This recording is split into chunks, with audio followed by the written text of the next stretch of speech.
I've been collecting Lego a really long time. No, a long time. Long time. I know there's people that have been collecting even longer than I have, especially if you're older than me, which is hard to do these days. And I've been doing YouTube videos on Lego since 2009. It's a pretty long time. Didn't really start getting regular at this till 2012, though. But so I've done a lot with Lego in my lifetime, and you might say I love Lego. I'm sure I've said it in videos on this channel. Now, also, I've had things with Lego that I've disliked and I've talked about. I've always been open about, or I've been brutally honest, or I kind of overreact sometimes too.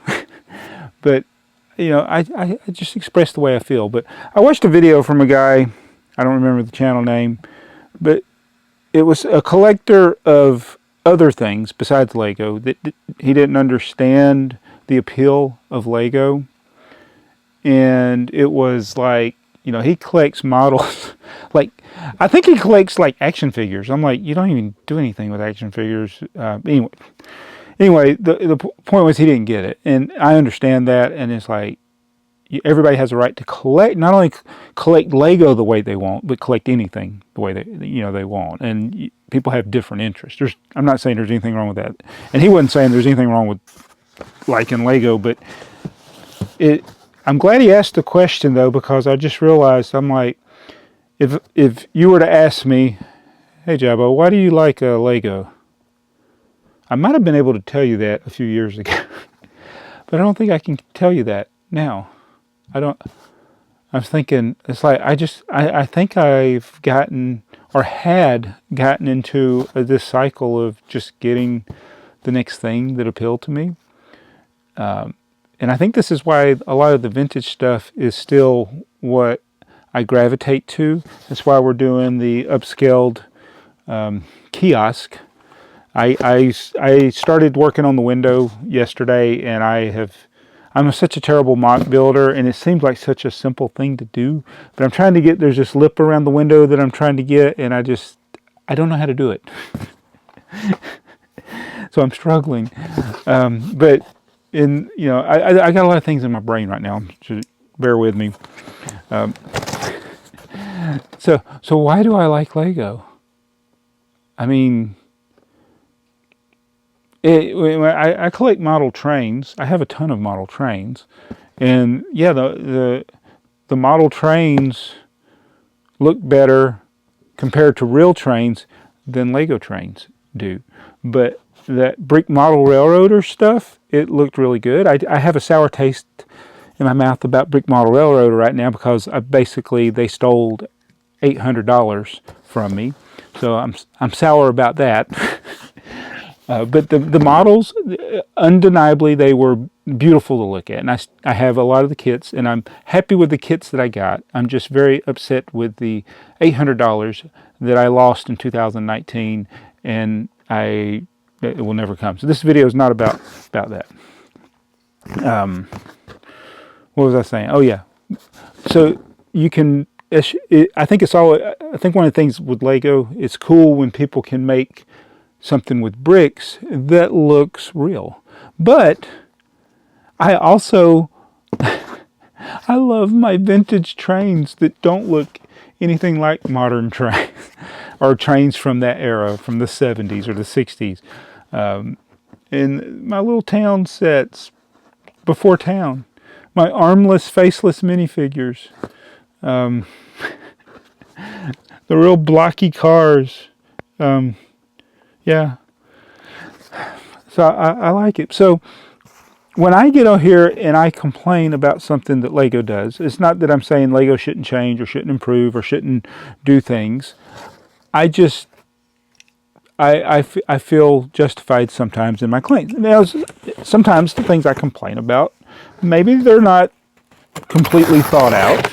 Like perhaps this rant is not completely thought out, but we did the full podcast, and Lego is merging with Bricklink. Like, they own Bricklink, but they're making it where your username on Lego has to be your username on Bricklink. That's coming up very soon, and they're just letting us know now so you can get that all set up. But when you disable the username that I'm picking on Lego for unknown reasons, no, well, actually, the reason they say is that it's a they say BrickTsar, which actually isn't my Bricklink username.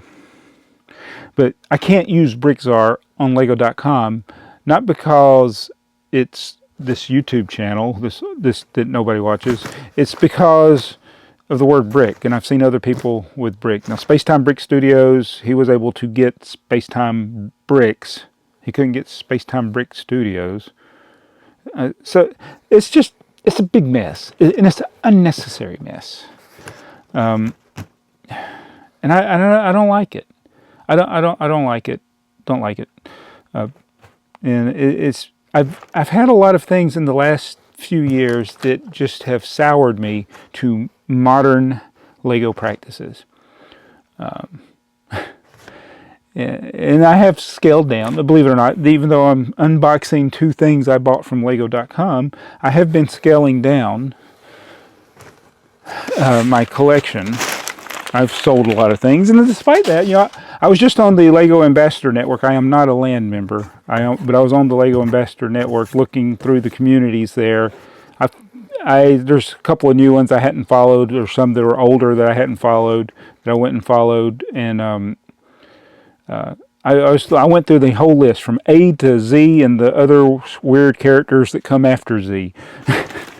And I was like, you know, I got this collection. It's like, it's as big or bigger than any or all of them. It's like, not that that is anything special. You don't need a large collection, but the reason my collection is large is because I've been collecting for 50 years. Maybe really more than 50, according to my sisters. I don't remember much before 6. And so, it's like, I can... Owning a lot of Lego products doesn't necessarily make my points more valid than somebody that's just now starting to collect. But I think I can criticize. I think I'm open to criticize, and I don't like the changes that they're making. I don't like the VIP system. I don't like that I can't. My username on Lego.com is my email address, and I can't change it. And now I can change my nickname, which I think the nickname is what they're going to link to Bricklink. But the thing I'm worried about is, like, my Bricklink store is BrickTsar. But fortunately, I did check this.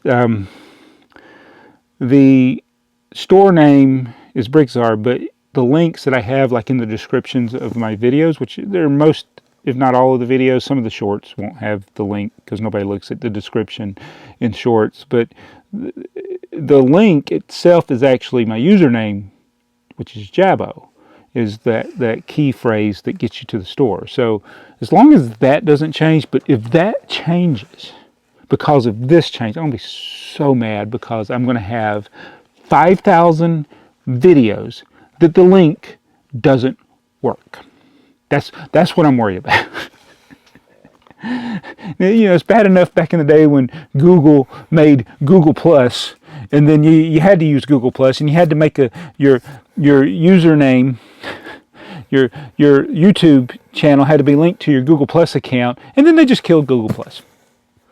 So I put this change with Lego in that change. So I still to this day find videos of mine that have the Google Plus links, my Google Plus account links, and those aren't valid anymore because they don't go anywhere.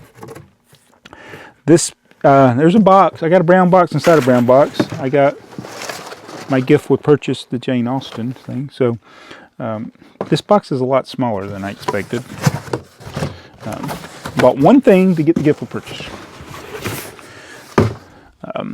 We're in the A-Food podcast, we look back at what is the first gift with purchase. And unless BrickSet's not accurate, man, this is a far more recent thing than I thought. Now, Lego did do things where you could, I guess instead of gift with purchase, like before the VIP system started, which is now Lego Insiders, you could get Lego Club and get free promotions with Lego Club, or mail-in offers, discounts, exclusive sets through the Lego Club. That goes back to the late 80s.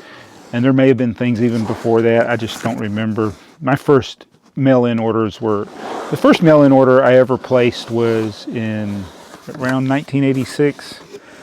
All right, so this is an example of things that, you know, is a set that I don't think there's anything wrong with this set. I've seen the images. I like the minifigures. It's up, you know, I don't like the Paradisa reference. I think they could have done better with I think the Paradisa guy should have been the waiter, not this whatever crap is they made. But I don't see anything wrong with the way this looks. This is, I heard some people complaining about the way it looks. Not many, but I was like, this is exactly what I remember. That's like, the only difference between this and what I saw as a kid would be like a pole under here. This thing would be on a pole. When my dad would take me to get my hair cut when I was a kid, when I had hair, yeah, there would be like the gumball machine, and then there would also be machines like this that would have crappy toys. You know, I had the sense enough as a kid not to go for the crappy toys, but I guess as an adult, I guess I'm buying the crappy toys.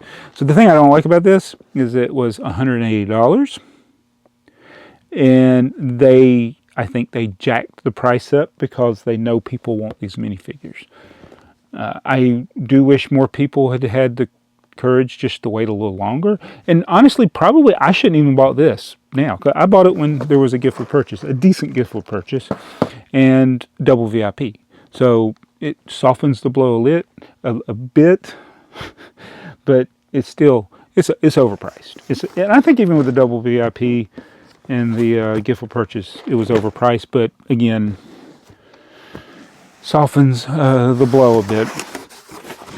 But anyway, not going to be getting hopefully a lot more stuff. Now this is from the Bricklink designer program, and I forgot that this was coming. I don't remember getting the notification, but it's the Western train. That looks pretty cool. And you know what? I might build this. I have not built a single Bricklink designer set yet. And I was getting Bricklink designer sets before people knew about it. So I did get some from the first wave. Man, this is an awesome looking set. You know what? I'm taking this upstairs. This may be the one that makes me finally build a Bricklink designer set. Now, when we look at the Western train, it doesn't look like a. I mean, it obviously it's a train. You look at it as a train. You can tell it's a Wild West train. You can tell it's an old-timey train, but it's not a model train. So going back to that video the guy was talking about, he doesn't understand people that collect Lego and build Lego when they can just get a kit. I'm like, it's kind of like saying, now I tell you, this, the way I can relate to it. Let me back up a minute. Is I relate it to Playmobil. It's like I don't get Playmobil because Playmobil is like because Playmobil has an aesthetic like Lego has an aesthetic, like the minifigure, the studs, those types of things. But with Playmobil, it's just like you just take it out of the box and play with it. But it does have playability, I guess. I guess that's the thing. But as far as like putting it on a display, and I know some people don't like to think of Lego as something that you can build and set on a display like a model. But unlike models, I can take my Lego apart for the most part and put it away in a box and then build it again later if I want to. Most model kits, once you build them, you can't really take them apart, because if you do, they're going to be hard to put back together. But Lego, usually you can put back together unless you got the stupid stickers over assembly thing. this brings back a little bit of my joy. We filmed the April podcast on Wednesday night, and I've been kind of sulking about late. I mean, it's not ruined my life or anything, but I've just been upset. And then this whole thing, when I tried to go change my name, it rejected BrickTsar. It annoyed me. But this makes me feel better. So, what do you think, people? Do you think Lego's going to screw up Bricklink more? Because before I end this video, I want to say that the most influential website in my lifetime has been Bricklink. More than Brickset, more than Lego.com, more than anything Google, even more than YouTube. It's Bricklink.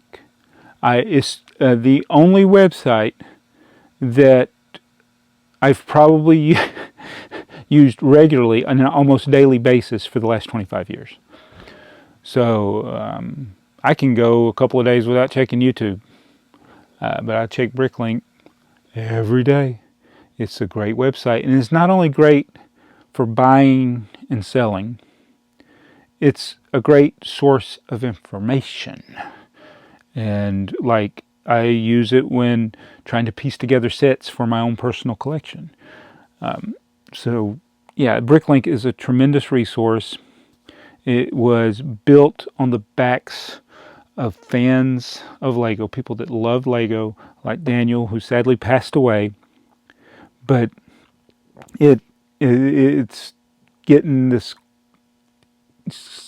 grimy, slimy, corporate feel to it. So please, Lego, please, I beg you.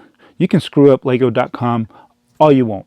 You can make the website crash when you have a release. You can make it where people can't get the things that they want. You can keep doing all the crap you're doing with Lego VIP. I will give you that.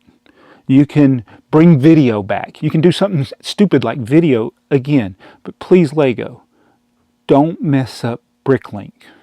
If you mess up Bricklink, I think I'll be done.